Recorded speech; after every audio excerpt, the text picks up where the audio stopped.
Welcome to my YouTube channel science by Sudama sir. Students, मैं फिर से हाजिर हूँ आपके सामने 15 नए क्वेश्चंस का सेट लेकर, जो कि मल्टीपल चॉइस क्वेश्चन है, मतलब बहुविकल्पी प्रश्न है। और ये जिस टॉपिक से रिलेटेड हैं वो टॉपिक है न्यूट्रिशन या पोषण।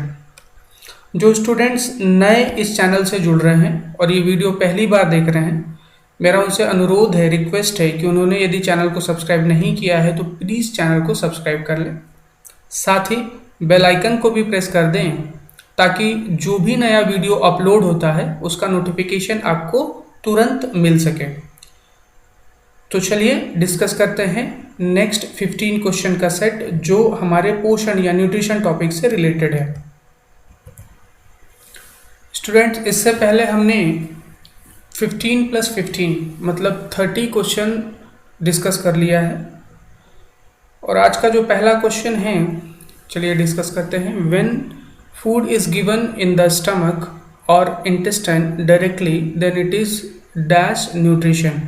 जब भोजन सीधा पेट या आंत में दिया जाता है तो यह डैश पोषण कहलाता है। जैसा कि हम लोगों ने लास्ट जो सेट है इसमें भी डिस्कस किया था, इसी से रिलेटेड एक क्वेश्चन, कि जब भोजन सीधा जो है हमारी नसों में दिया जाता है तो उसको कहा जाता है पैरेंट्रल। ठीक है ना, उसको क्या कहा जाता है? पैरेंट्रल। अच्छा, अब एक मरीज है, वो खाना नहीं खा सकता। अब उसे जो है भोजन खिलाने के लिए या भोजन देने के लिए हम लोग क्या करते हैं, एक ट्यूब की मदद ले रहे हैं। और ये ट्यूब जो है डायरेक्टली क्या कर रहा है, भोजन को या खाने को उसके अमाशय या इंटेस्टाइन मतलब जो है स्टमक और इंटेस्टाइन तक पहुंचा दे रहा है। तो इस प्रकार का न्यूट्रिशन, इस प्रकार का पोषण क्या कहलाएगा? तो इस प्रकार के न्यूट्रिशन या इस टाइप के पोषण को कहा जाता है एंटेरल। क्या कहलाता है? एंटेरल न्यूट्रिशन या एंटेरल पोषण कहलाता है। तो सही आंसर हमारा क्या होगा? एंटेरल। ठीक है ना, जब फूड को डायरेक्टली ट्यूब के माध्यम से, ट्यूब की यूज करके हम लोग स्टमक या इंटेस्टाइन तक पहुंचाते तो उसको कहा जाता है एंटेरल न्यूट्रिशन। चलिए नेक्स्ट क्वेश्चन डिस्कस करते हैं। नेक्स्ट क्वेश्चन है, a person who has had a renal transplant should regulate the intake of. Renal transplant करवाने वाले व्यक्ति को डैश का सेवन ध्यान से करना चाहिए। अच्छा, सबसे पहले डिस्कस कर लिया जाए कि रीनल ट्रांसप्लांट क्या होता है। ठीक है ना, रीनल ट्रांसप्लांट का मतलब होता है किडनी का ट्रांसप्लांट। ठीक है, तो यदि किसी व्यक्ति के किडनी का ट्रांसप्लांट हुआ है तो उसे खाते समय ठीक किस प्रकार के भोजन या किस न्यूट्रिएंट का इनटेक रेगुलेट करना होता है, मतलब ध्यान देना होता है। ठीक है, तो सबसे पहले डिस्कस करते हैं कि किडनी हमारे लिए क्या करता है। तो किडनी जो है ये नाइट्रोजनस वेस्ट या अपशिष्टों को जो है फिल्टर करता है। ठीक, अब ये नाइट्रोजनस वेस्ट या अपशिष्ट कैसे बनते हैं? तो ये बनते हैं due to metabolism of protein. मतलब जब प्रोटीन का उपापचय होता है, प्रोटीन टूटता है, तो बाय प्रोडक्ट के रूप में यूरिया, यूरिक एसिड जैसे अपशिष्ट या इम्प्योरिटीज जो है हमारे शरीर में बनती है। और ये ब्लड से होता हुआ किडनी में फिल्टर होता है और यूरिन के थ्रू बाहर निकल जाता है। ठीक है, अच्छा, इसका मतलब ये है कि यदि किसी का रीनल ट्रांसप्लांट हुआ है तो उसे प्रोटीन डाइट को रेगुलेट करना चाहिए, उसके इनटेक को रेगुलेट करना चाहिए, प्रोटीन को खाते समय उसे विशेष ध्यान देना चाहिए। तो सही आंसर क्या हो जाएगा? प्रोटीन। ठीक है ना, कि जब किसी का रीनल ट्रांसप्लांट हुआ है तो उसको अपने प्रोटीन के इनटेक को रेगुलेट करना चाहिए, उसका विशेष ध्यान रखना चाहिए। चलिए नेक्स्ट क्वेश्चन पर आते हैं। नेक्स्ट क्वेश्चन है, to overcome diabetes a person can increase the intake of dash and reduce the intake of dash. मधुमेह को दूर करने के लिए एक व्यक्ति डैश का सेवन बढ़ा सकता है और डैश का सेवन कम कर सकता है। तो सबसे पहली बात, डायबिटिक पेशेंट या मधुमेह वाले रोगी को क्या होता है? तो मधुमेह वाले रोगी का ब्लड ग्लूकोज लेवल बढ़ जाता है। ये क्यों बढ़ता है? क्योंकि उसके शरीर में इंसुलिन हार्मोन की मात्रा कम हो जाती है, जो एक्स्ट्रा ग्लूकोज को ग्लाइकोजन में नहीं बदल पाता है और ये ग्लूकोज जो है ब्लड में ही बना रहता है। अब ऐसे व्यक्ति को कार्बोहाइड्रेट डाइट कम करना है, मतलब उसे कार्बोहाइड्रेट नहीं लेना है, इसकी जगह पर वो नेक्स्ट आने वाला मतलब फैट को बढ़ा सकता है। ठीक है, तो पहला जो ब्लैंक है, can increase the intake of, तो किसका इंटेक बढ़ा सकता है? वसा, फैट का इंटेक बढ़ा सकता है। और रिड्यूस द इंटेक ऑफ, तो आंसर होगा कार्बोहाइड्रेट। ठीक है ना, बात समझ में आई? तो ऐसा व्यक्ति क्या कर सकता है? कार्बोहाइड्रेट का इंटेक कम करेगा और वसा या फैट का इंटेक बढ़ा लेगा। तो सही आंसर क्या हो जाएगा? पहले फैट का इंटेक बढ़ाएगा और कार्बोहाइड्रेट का इंटेक कम करेगा। ठीक, चलिए नेक्स्ट क्वेश्चन पर आते हैं। नेक्स्ट क्वेश्चन है, for a person suffering from problem like slow neural transmission, dementia, they should be given धीमी तंत्रिका संचरण जैसे मनोभ्रंश जैसे समस्याओं से पीड़ित व्यक्ति के लिए उन्हें डैश दिया जाना चाहिए। तो सबसे पहली बात तो ये है कि न्यूरल ट्रांसमिशन जिसका प्रभावित है, ठीक है ना, मतलब तंत्रिकाओं का संचरण जिसका धीमा है, ठीक है, उसे किस चीज़ को कम करना चाहिए, किस में वृद्धि करना चाहिए, ये हमें डिस्कस करना है। और जो चाहिए होगा, देखिए सारे ऑप्शन में इंक्रीज इंक्रीज इंक्रीज है, मतलब वृद्धि। तो हमें ये ध्यान देना है कि हमारी तंत्रिकाओं के संचरण के लिए ए ऑप्शन जैसे दिया हुआ है सोडियम, बी ऑप्शन दिया हुआ है पोटेशियम, नेक्स्ट कैल्शियम और मैग्नीशियम, इनमें से कौन संचरण में मदद करता है, और यदि इसकी कमी हो जाए, ठीक है ना, तो व्यक्ति का जो है कुछ डेफिशिएंसी डिजीज देखने को मिलेगा। जैसे एग्जाम्पल दिया है डिमेंशिया, मनोभ्रंश। ठीक है, तो ऐसे व्यक्ति को क्या करना चाहिए? तो यदि हम लोग मिनरल वाला चैप्टर रिकॉल करें तो हम ये पाएंगे कि जो पोटेशियम होता है ये हमारे न्यूरल ट्रांसमिशन में मदद करता है। ठीक है ना, इसका मतलब ये है कि यदि किसी का न्यूरल ट्रांसमिशन प्रभावित हुआ है तो उसको अपने भोजन में पोटेशियम की मात्रा को बढ़ाना होगा, पोटेशियम का जो अमाउंट है ये बढ़ाना होगा। ठीक है ना, तो हमारा सही आंसर क्या हो जाएगा? B option, increase the intake of potassium, उसको अपने फूड में पोटेशियम को बढ़ाना होगा। ठीक, चलिए नेक्स्ट क्वेश्चन पर आते हैं। नेक्स्ट क्वेश्चन है, long period of parental nutrition is not recommended because, parental पोषण को लंबे समय तक नहीं किया जा सकता क्योंकि, देखिए हमने डिस्कस किया था कि पैरेंटल न्यूट्रिशन या पैरेंटल पोषण वो होता है जिसमें डायरेक्टली फूड को जो है वेन्स में दिया जाता है, ठीक है ना, या कहा जाए तो नसों में दिया जाता है।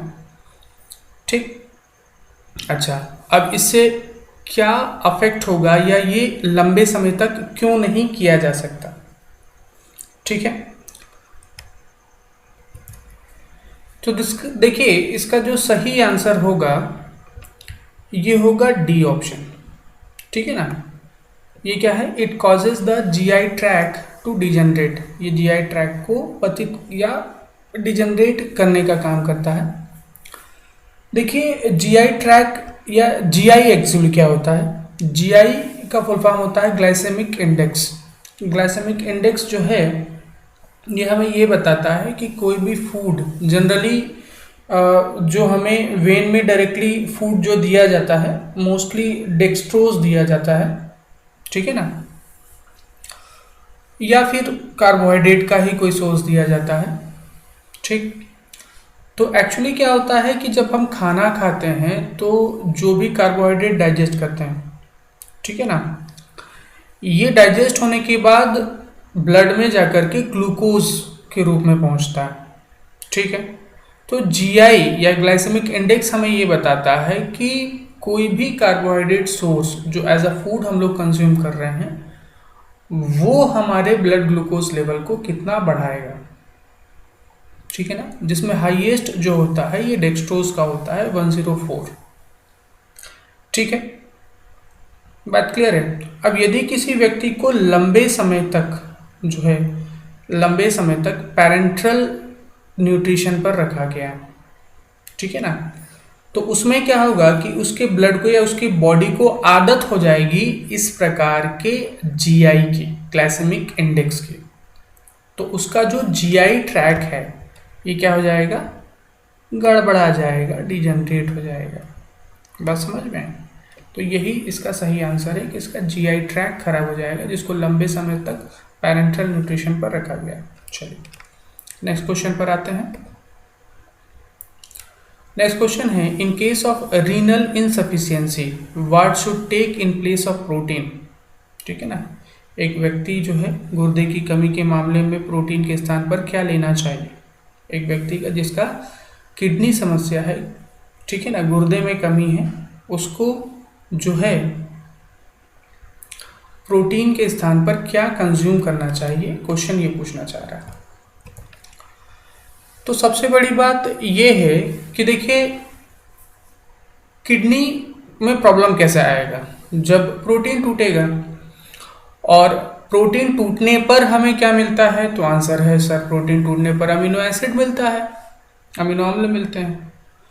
तो यदि हम लोग प्रोटीन की जगह पर अमीनो एसिड या अमीनो अम्ल डायरेक्टली कंज्यूम कर लें, तो मेरे अंदाज से जो बाय प्रोडक्ट हमें किडनी से फिल्टर करना पड़ रहा है वो नहीं करना पड़ेगा। तो एक व्यक्ति जो किडनी की समस्या से ग्रसित हो वो डायरेक्टली एसेंशियल या आवश्यक अमीनो एसिड कंज्यूम कर सकता है। तो सही आंसर क्या हो जाएगा, एसेंशियल अमीनो एसिड या आवश्यक अमीनो एसिड। ठीक है, चलिए नेक्स्ट क्वेश्चन पर आते हैं। नेक्स्ट क्वेश्चन है, in case of muscle fatigue which of the vitamin should be taken. मांसपेशियों की थकान में विटामिन, किस विटामिन को लेना चाहिए। ठीक है ना, तो सबसे पहले तो हमें ये पता होना चाहिए कि कौन सा विटामिन है जो हमारे मांसपेशियों की थकान से निजात दिलाता है या बचाता है। तो देखिए इसमें विटामिन ए जो है ये हमारी आंखों से रिलेटेड हो गया, विटामिन डी हड्डियों से रिलेटेड हो गया, विटामिन ई जो है ये त्वचा से या नर्व से रिलेटेड हो गया, तो ये तीनों ऑप्शन तो होंगे ही नहीं। और विटामिन के जो है ये हमारी मांसपेशियों के लिए जरूरी होता है, पहली बात। ठीक है ना। अच्छा, वैसे जो अब हमने डिस्कस किया था, तो हमने डिस्कस किया था कि ये ब्लड क्लॉटिंग में भी मदद करता है, साथ ही साथ ये हमारी मांसपेशियों को थकने से बचाने में भी मदद करता है। ठीक है ना, तो सही आंसर क्या हो जाएगा इसका, विटामिन के। तो कई चीज़ें हम लोग जो है आंसर्स को एलिमिनेट करके भी निकाल सकते हैं, याद रखिएगा, आंसर्स को एलिमिनेट करके भी हम लोग कई चीज़ों को सॉल्व कर सकते हैं, जिसका एक ये अच्छा उदाहरण है, अच्छा एग्जाम्पल है। चलिए नेक्स्ट क्वेश्चन पर आते हैं। नेक्स्ट क्वेश्चन है, a child suffering from marasmus which of the following clinical manifestation is not observed। Marasmus से पीड़ित बच्चे में निम्नलिखित में से कौन सा नैदानिक लक्षण नहीं देखा जाता है। ठीक है ना, ये क्वेश्चन है। सबसे पहली बात तो मरासमस जो है, मरासमस एक प्रकार का प्रोटीन एनर्जी मैलन्यूट्रिशन है, एक कुपोषण रोग है जो प्रोटीन ऊर्जा की कमी की वजह से होता है। ठीक है। अच्छा, अब स्वाभाविक सी बात है कि इसके सिम्टम्स क्या क्या होते हैं, इसके लक्षण क्या क्या होते हैं। तो देखिए एक मरासमस वाला जो बच्चा होगा, जनरली ये बच्चों में देखा जाता है, तो जो बच्चा होगा उसमें डायरिया तो एक कॉमन सा सिम्टम है। ठीक है ना, डायरिया तो होगा ही, वो भी एसिडिक स्टूल के साथ। ठीक, मतलब उसके मल में या उसके दस्त में एसिडिक दस्त आएगा। ठीक, अच्छा, उसके अलावा सब नॉर्मल टेम्परेचर, मतलब उसको हल्का फुल्का बुखार भी बना रहेगा, ये भी लक्षण है। ठीक, अच्छा, तीसरा उसका पेरिस्टाल्सिस जो है, ठीक है ना, क्रमानुकुंचन इसको कहा जाता है पेरिस्टाल्सिस को हिंदी में, ये उसके एब्नॉर्मल वॉल पर, मतलब उसके पेट की दीवारों पर डायरेक्टली देखा जा सकता है। ठीक है ना, तो ये सारे सिम्टम्स जो हैं ये मरासमस के सिम्टम्स हैं। ठीक है, हाँ, लेकिन उसको किसी भी प्रकार का सूजन नहीं दिखाई देगा, बात समझ में आई। तो उसके शरीर में किसी भी प्रकार का सूजन नहीं दिखाई देगा। तो ये जो लक्षण है ये आपको मरासमस में नहीं मिलेगा तो सही आंसर क्या हो जाएगा, जनरलाइज एडिमा। ठीक है ना, उसमें किसी भी प्रकार का सूजन नहीं दिखाई देता। ठीक, याद रखिएगा मरासमस और क्वाशियोरकर दो ऐसे रोग हैं जो प्रोटीन की कमी से होते हैं। इन्हें कहा जाता है प्रोटीन एनर्जी मैलन्यूट्रिशन, और दोनों ही बच्चों में देखा जाता है। ठीक, चलिए नेक्स्ट क्वेश्चन पर आते हैं। नेक्स्ट क्वेश्चन है chemical score of gelatin is, gelatin का रासायनिक स्कोर क्या है। तो वैसे मैं आपको बता दूं इसका आंसर है 0। ठीक है ना, इसका आंसर क्या है, 0 है। अब दिमाग में ख्याल आएगा कि सर पहली बात तो ये जेलेटिन क्या होता है। तो याद रखिएगा कि जेलेटिन एक प्रकार का प्रोटीन है, और ये कहाँ से मिलता है, तो ये जो एनिमल टिश्यू जो होते हैं, जो जंतु ऊतक होते हैं, इनमें कोलेजन प्रोटीन जो पाया जाता है उससे प्राप्त होने वाला प्रोटीन है जेलेटिन।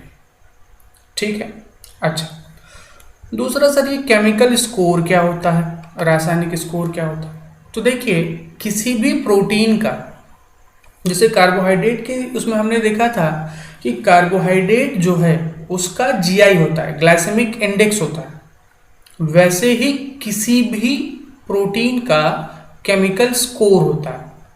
ठीक है ना, ये केमिकल स्कोर ये बताता है कि जब भी कोई प्रोटीन टूटेगा तो वो कौन कौन से अमीनो एसिड देगा, अमीनो अम्ल देगा। अब हमें तो ये पता है कि कोई भी प्रोटीन जो है ये अमीनो एसिड का ही बना होता है, long chain of amino acid. ठीक है ना, तो यदि किसी भी प्रोटीन में जब वो टूटे और उसमें कोई भी एसेंशियल अमीनो एसिड की कमी हो या ना पाया जाए तो उसका जो केमिकल स्कोर होता है वो कितना हो जाता है, 0 या 0 हो जाता है। अब क्योंकि जेलेटिन जो है, ठीक है ना, जेलेटिन हमें एनिमल प्रोटीन से प्राप्त हो रहा है। ठीक है ना, कोलेजन। ठीक, इसका मतलब इसमें यह है कि इसमें एसेंशियल प्रोटीन नहीं होंगे, एसेंशियल प्रोटीन, आवश्यक amino acid, essential amino acid नहीं होंगे, और एसेंशियल अमीनो एसिड ना होने की वजह से इसका जो केमिकल स्कोर है ये कितना हो जाएगा, 0 0 हो जाएगा। तो दो चीज़ें आपके सामने आई, एक तो ग्लाइसेमिक इंडेक्स जो कार्बोहाइड्रेट से रिलेटेड है, और दूसरा केमिकल स्कोर, रासायनिक स्कोर जो प्रोटीन से रिलेटेड है। ग्लाइसेमिक इंडेक्स में हमें नंबर ऑफ ग्लूकोज के बारे में पता चलता है कि कोई भी कार्बोहाइड्रेट टूटेगा तो कितने ग्लूकोज देगा। ठीक है ना, और केमिकल स्कोर बताता है अमीनो एसिड के बारे में। चलिए नेक्स्ट क्वेश्चन पर आते हैं। नेक्स्ट क्वेश्चन है विच of the following has the best chemical score, निम्नलिखित में से किसका सबसे अच्छा रासायनिक स्कोर होगा। अगेन पहली बात तो ये प्रोटीन डाइट के बारे में ही पूछा जा रहा है तो वीट तो होना नहीं चाहिए। दूसरा, सबसे अधिक प्रकार के प्रोटीन जो है वो किस में मिलेंगे, या कौन सा प्रोटीन, किस पदार्थ का प्रोटीन टूटेगा तो हमें जो है अलग अलग प्रकार के या हर प्रकार का अमीनो एसिड मिल जाएगा। तो इसका सही आंसर है एग, अंडा जो होता है इसको यदि हम लोग कंज्यूम करें तो इसका केमिकल स्कोर सबसे अच्छा होता है, क्योंकि इसमें बहुत अलग अलग प्रोटीन पाए जाते हैं जो जनरली हमें मिल्क या पल्सेस में नहीं प्राप्त होते हैं। दूध, अंडा और दालें, ये तीनों ही प्रोटीन के अच्छे सोर्स हैं, लेकिन अच्छा स्कोर यदि देखा जाए केमिकल स्कोर किसका होता है तो वो होता है अंडे का, एग का। चलिए नेक्स्ट क्वेश्चन को डिस्कस किया जाए। नेक्स्ट क्वेश्चन है a child has presented with growth retardation, inability to walk, burberries all over the body. Burberries मतलब होता है खरोच, ठीक है ना, roughness of skin. Which of the following nutrient should be recommended as supplement to the diet. एक बच्चे के विकास में मंदता के साथ प्रस्तुत किया गया है, चलने में असमर्थता हो रही है और पूरे शरीर में खरोच या कहा जाए तो रफ हो गई है स्किन। आहार के पूरक के रूप में निम्नलिखित में से किस पोषक तत्व की सिफारिश की जानी चाहिए या उसे दिया जाना चाहिए। तो सबसे पहली बात तो हमें ये पता करना होगा कि ऐसे बच्चे में किस चीज़ या किस न्यूट्रिएंट की कमी आई है, ठीक है ना। तो ऐसे बच्चे में जिसके शरीर पर खुरदुरापन दिखाई दे रहा है, चलने में असमर्थता हो रही है, या उसका ग्रोथ रिटार्ड हुआ है तो इसमें विटामिन सी की कमी हुई है, ठीक है ना।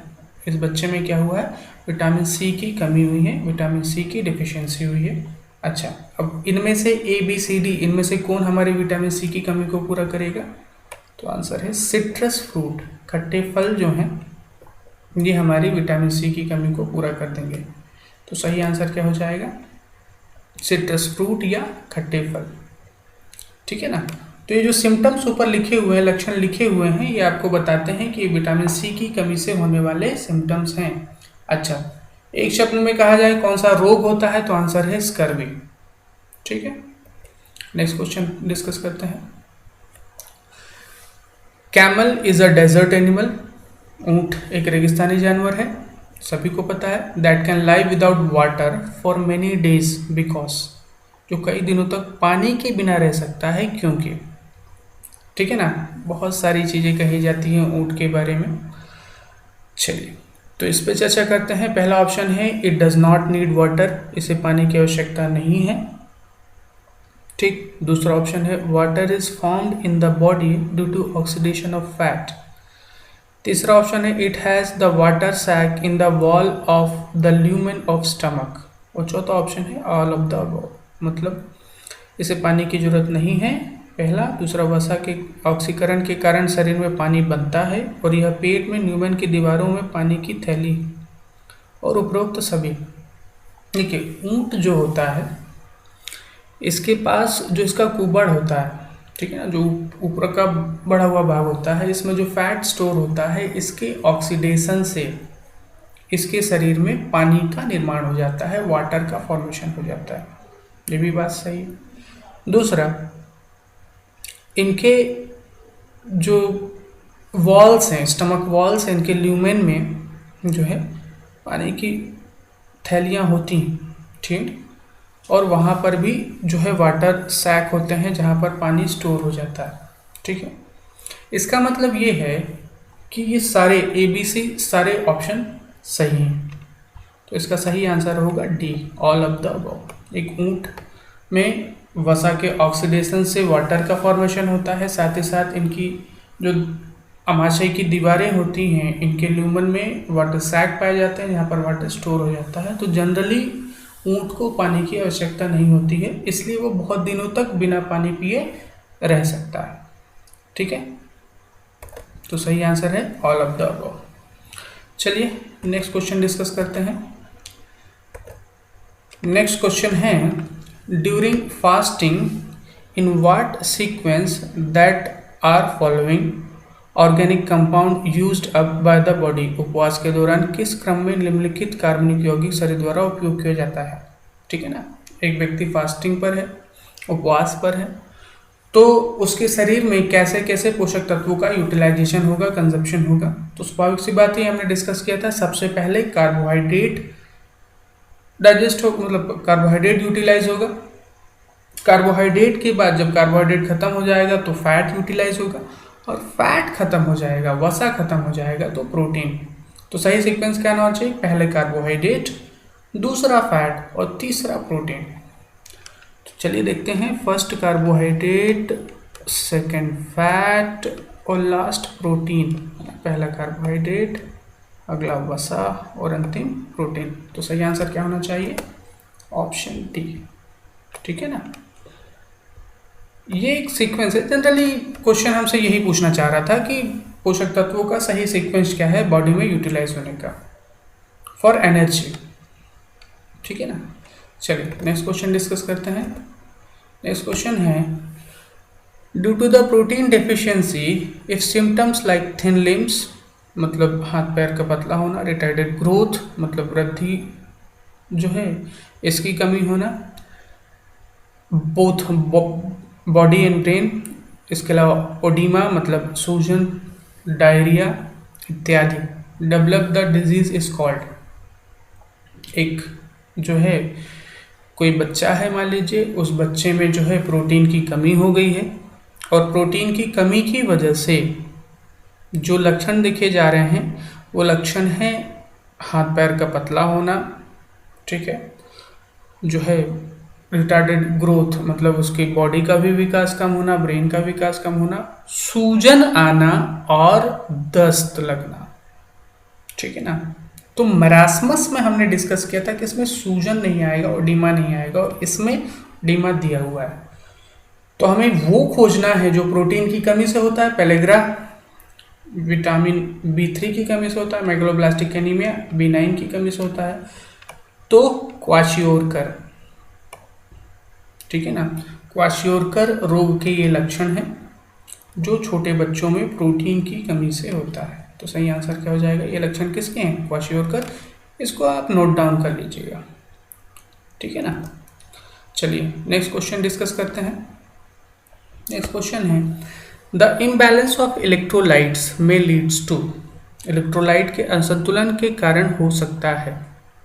चलिए, तो इलेक्ट्रोलाइट क्या होते हैं? तो हम लोग कह सकते हैं कि वो लवण या वो सॉल्ट जो पानी में घुलने के बाद एनायन और कैटायन दोनों दें, वो इलेक्ट्रोलाइट्स होते हैं। मतलब जो भी सॉल्ट हम लोग कंज्यूम करते हैं या मिनरल्स हम लोग कंज्यूम करते हैं जनरली सॉल्ट के फॉर्म में होते हैं, ये कहलाते हैं इलेक्ट्रोलाइट्स, जो हमारी बॉडी में घुलित होके चलते हैं, डिजॉल्व फॉर्मेट में चलते हैं। और यदि इनका इम्बैलेंस हो जाए, मतलब ये ब्लड में भी हो सकता है, ठीक है ना, टिश्यू फ्लूइड में भी हो सकता है, सेल फ्लूइड में भी हो सकता है, जैसे क्या क्या सिम्टम्स बॉडी में देखने को मिल सकते हैं। ठीक, तो पहला है कार्डियक अरेस्ट। सही बात है, मांसपेशियां प्रभावित होंगी तो कार्डियक अरेस्ट आ जाएगा। दूसरा किडनी फेलियर, तो ये भी सही है, मांसपेशियों के कारण ही जो है किडनी फेलियर होता है, इलेक्ट्रोलाइट की कमी से ही होता है। मसल फटीक, ये भी सही है। ठीक है ना। इसका मतलब ये है कि यदि किसी व्यक्ति के शरीर में इलेक्ट्रोलाइट का इम्बैलेंस हुआ है, असंतुलन हुआ है, तो उसे कार्डियक अरेस्ट भी हो सकता है, उसका किडनी फेल भी हो सकता है और मांसपेशी थकावट भी हो सकता है। तो इसका आंसर होगा ऑल ऑफ द अबव, उपरोक्त सभी। ठीक है ना। चलिए, तो देखिए ये थे 15 क्वेश्चन के सेट, नेक्स्ट 15 क्वेश्चन के सेट। तो अभी हम लोगों ने 15 + 15 + 15 लगभग 45 क्वेश्चंस डिस्कस किए हैं जो हमारे पोषण या न्यूट्रिशन टॉपिक से रिलेटेड हैं। तो इससे एक जो है मोटा मोटा आपको नॉलेज हो गया होगा कि किस प्रकार के क्वेश्चन या किस प्रकार के जो है मल्टीपल चॉइस क्वेश्चन एग्ज़ाम में आते हैं। अच्छा, अब मैं आप लोगों से रिक्वेस्ट करता हूं कि इसके बाद आपको ऑनलाइन या बुकों से कहीं से भी जितने ज़्यादा से ज़्यादा क्वेश्चंस आपको मिलते हैं न्यूट्रिशन से रिलेटेड, तो आप उसको जो है सॉल्व कीजिए। और जो नहीं आता है वो आप क्या कीजिए कि ये जो मैं अपलोड कर रहा हूँ इसके कमेंट बॉक्स में आप लिखिए कि इस टाइप जो क्वेश्चन आपको नहीं आते हैं। जब मुझे टाइम मिलता है तो मैं उन कमेंट्स को देख करके आपको रिप्लाई कर दूंगा कि इसका सही आंसर क्या होना चाहिए। तो ये हम लोग अपना न्यूट्रिशन टॉपिक टोटल कंप्लीट कर रहे हैं, जिसमें सबसे पहले हमने थ्योरी देखा था, ठीक है ना, देन उससे रिलेटेड MCQs भी हमने डिस्कस की। अब नेक्स्ट बायोलॉजी की किसी दूसरे टॉपिक के साथ मैं आपके सामने फिर से हाजिर होऊंगा, फिर से उपस्थित होऊंगा, ठीक है ना। तब तक के लिए थैंक यू, धन्यवाद। और इसलिए भी थैंक यू कि आप इस वीडियो के साथ जुड़े रहे अंत तक। यदि आपको ये वीडियो अच्छा लगा है तो प्लीज़ इसको लाइक कीजिए, और आपको लगता है कि किसी और को भी बेनिफिट दे सकता है तो शेयर कीजिए। Thank you very much.